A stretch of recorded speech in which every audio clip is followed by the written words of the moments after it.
ರಾಜ್ಯಾದ್ಯಂತ 7 ಹಂತಗಳಲ್ಲಿ ಚುನಾವಣೆ ನಡೆದಿದೆ. ಇವತ್ತು ಅಂತಿಮ ದಿನ ಬಂದೇ ಬಿಟ್ಟಿದೆ. ಲೋಕಸಭಾ ಚುನಾವಣಾ ಫಲಿತಾಂಶಕ್ಕೆ ಕೌಂಟ್ ಡೌನ್ ಶುರುವಾಗಿದೆ. ತೀವ್ರ ಕುತೂಹಲ ಕೆರಳಿಸಿದೆ. ಬೆಂಗಳೂರು ಗ್ರಾಮಾಂತರ ಕ್ಷೇತ್ರ ಹೈ ವೋಲ್ಟೇಜ್ ಕ್ಷೇತ್ರ ಅಂತ ಇದನ್ನ ವಿಶ್ಲೇಷಿಸಲಾಗ್ತಾ ಇತ್ತು. ಬೆಳಿಗ್ಗೆ 6 ಗಂಟೆಗೆ ರಾಮನಗರದಲ್ಲಿ ಸ್ಟ್ರಾಂಗ್ ರೂಮ್ ಓಪನ್ ಆಗಿದೆ.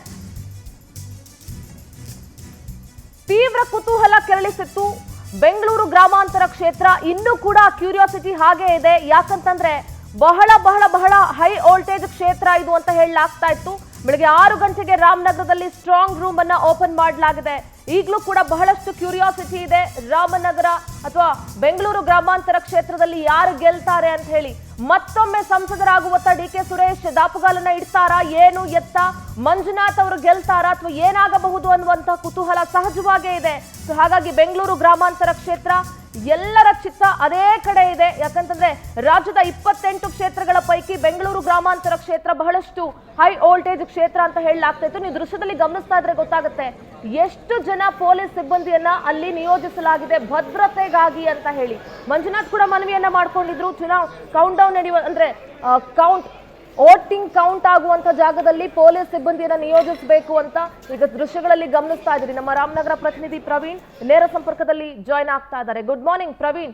ಸದ್ಯ ಬಹಳಷ್ಟು ಕುತೂಹಲವನ್ನ ಕೆರಳಿಸಿದಂತಹ ಬೆಂಗಳೂರು ಗ್ರಾಮಾಂತರ ಕ್ಷೇತ್ರ ಇದೆಯಲ್ಲ, ಇದು ಬಹಳಷ್ಟು ಕುತೂಹಲ ಕೆರಳಿಸಿತ್ತು. ಸದ್ಯ ಅಲ್ಲಿ ಸ್ಟ್ರಾಂಗ್ ರೂಮ್ ಓಪನ್ ಆಗಿದೆ ಅನ್ನುವಂತಹ ಮಾಹಿತಿ ಸಿಗ್ತಾ ಇದೆ. ಏನಾಗ್ತಾ ಇದೆ ಅಲ್ಲಿ? ಭದ್ರತೆಯನ್ನ ಯಾವ ರೀತಿ ನೀಡಲಾಗಿದೆ? ಇಂದ್ರ ರಾಜ್ಯದಲ್ಲಿ ಹೈ ವೋಲ್ಟೇಜ್ ಕ್ಷೇತ್ರವಾಗಿರುವಂತದ್ದು ಅಂದ್ರೆ ಬೆಂಗಳೂರು ಗ್ರಾಮಾಂತರ ಲೋಕಸಭಾ ಕ್ಷೇತ್ರ. ಈಗಾಗಲೇ ಸ್ಟ್ರಾಂಗ್ ರೂಮ್ ಅನ್ನು ಕೂಡ 6 ಗಂಟೆಗೆ ಓಪನ್ ಮಾಡಿರುವಂತದ್ದು. 8 ಗಂಟೆಗೆ ಮೊದಲನೇದಾಗಿ ಅಂಚೆ ಮತದಾನವನ್ನ ಎಣಿಕೆ ಮಾಡುವಂತ ಕೆಲಸಕ್ಕೆ ಮುಂದಾಗುವಂತದ್ದು. ತದನಂತರ ವೋಟ್ಗಳನ್ನ ಕೌಂಟ್ ಮಾಡುವಂತದ್ದು. ಅಂದ್ರೆ ಇಡೀ ರಾಜ್ಯದಲ್ಲೇ ಒಂದ್ ರೀತಿ ಗಮನ ಸೆಳೆದಿದ್ದು ಅಂದ್ರೆ ಬೆಂಗಳೂರು ಗ್ರಾಮಾಂತರ ಲೋಕಸಭಾ ಕ್ಷೇತ್ರ. ಈಗಾಗಲೇ 3 ಬಾರಿ ಸಂಸದರಾಗಿರುವಂತ ಡಿ ಕೆ ಸುರೇಶ್ ಅವರು 4ನೇ ಬಾರಿಗೆ ಸಂಸತ್ ಪ್ರವೇಶ ಮಾಡ್ಲಿಕ್ಕೆ ಹೊರಟಿರುವಂತದ್ದು. ಮತ್ತೊಂದ್ ಕಡೆಗೆ ಅವ್ರಿಗೆ ಮೈತ್ರಿ ಅಭ್ಯರ್ಥಿ ಡಾಕ್ಟರ್ ಸಿ.ಎನ್. ಮಂಜುನಾಥ್ ಕೂಡ ಸಾಕಷ್ಟು ಪೈಪೋಟಿನ ಕೊಡುವಂತದ್ದು. ಈಗಾಗಲೇ ಸ್ಟ್ರಾಂಗ್ ರೂಮ್ ನತ್ತ ಎಲ್ಲ ಸಿಬ್ಬಂದಿಗಳು ಚುನಾವಣೆಯ ಎಣಿಕೆಗೆ ನಿಯೋಜನೆಗೊಂಡಿರುವಂತಹ ಸಿಬ್ಬಂದಿಗಳು ಈಗಾಗಲೇ ಮತಕೇಂದ್ರದ ಹತ್ರ ಬರ್ತಾ ಇರುವಂತದ್ದು. ಜೊತೆಗೆ ಈಗಾಗಲೇ ಮತ ಎಣಿಕೆ ಕೇಂದ್ರದ ಸುತ್ತಮುತ್ತ ಕೂಡ ಬಿಗಿ ಪೊಲೀಸ್ ಬಂದೋಬಸ್ತ್ ಕೂಡ ಏರ್ಪಡಿಸಿರುವಂತ ಸುಮಾರು 100 ಹೆಚ್ಚು ಪೊಲೀಸರನ್ನ ನಿಯೋಜನೆ ಮಾಡಿರುವಂತದ್ದು. ಸುಮಾರು 22 ಸುತ್ತುಗಳ ಏನಿ ಒಂದು ಮತ ಎಣಿಕೆ ಇದೆ. 22 ಸುತ್ತುಗಳ ಮತ ಎಣಿಕೆವರೆಗೂ ಕೂಡ ಒಂದಷ್ಟು ಅಂದ್ರೆ ಕನ್ಕ್ಲೂಡ್ ಬರ್ದೇ ಇರುವಂತದ್ದು. ಅಂದ್ರೆ 22 ಸುತ್ತು ಆಗುವವರು ಕೂಡ ಈ ಒಬ್ರು ಯಾರ ಅಭ್ಯರ್ಥಿ ಗೆಲ್ತಾರೆ ಅಂತ ಹೇಳಿ ಹೇಳಕ್ ಆಗದಿರುವಂತಷ್ಟು ಫೈಟು ನಡೀತಾ ಇರುವಂತದ್ದು. ಹಾಗಾಗಿ ಈಗ ಬೆಳಗ್ಗೆ 8 ಗಂಟೆಗೆ ಮತ ಎಣಿಕೆ ಆರಂಭವಾಗುತ್ತೆ. ಈಗಾಗಲೇ ಜಿಲ್ಲಾಧಿಕಾರಿ, ಜಿಲ್ಲಾ ವರಿಷ್ಠಾಧಿಕಾರಿಗಳು ಕೂಡ ಎಲ್ಲ ಸಿದ್ಧತೆಯನ್ನು ಮಾಡ್ಕೊಂಡಿರುವಂತದ್ದು. ಮತ ಎಣಿಕೆಗೆ ಈಗಾಗಲೇ ಸಿಬ್ಬಂದಿಗಳು ಕೂಡ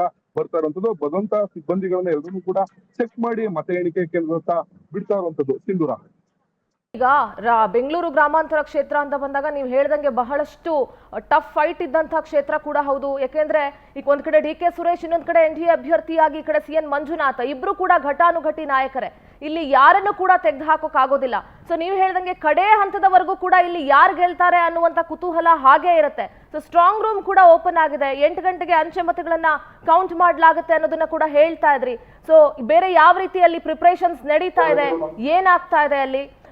ಕಾರ್ಯಕರ್ತರು ಬಂದಿದ್ದಾರಾ, ಹೇಗೆ ಏನು? ಯಾಕೆಂದ್ರೆ ಅಲ್ಲಿ ಬಹಳಷ್ಟು ಭದ್ರತೆಯನ್ನ ಕೂಡ ನಿಯೋಜಿಸಲಾಗಿದೆ. ಬೇರೆ ಕ್ಷೇತ್ರಗಳಿಂದ ಗಮನಿಸಿದಾಗ ನಾವು ಬೆಂಗಳೂರು ಗ್ರಾಮಾಂತರ ಕ್ಷೇತ್ರದಲ್ಲಿ ಪೊಲೀಸ್ ಸೆಕ್ಯೂರಿಟಿ ಅನ್ನೋದು ಬಹಳಷ್ಟಿದೆ.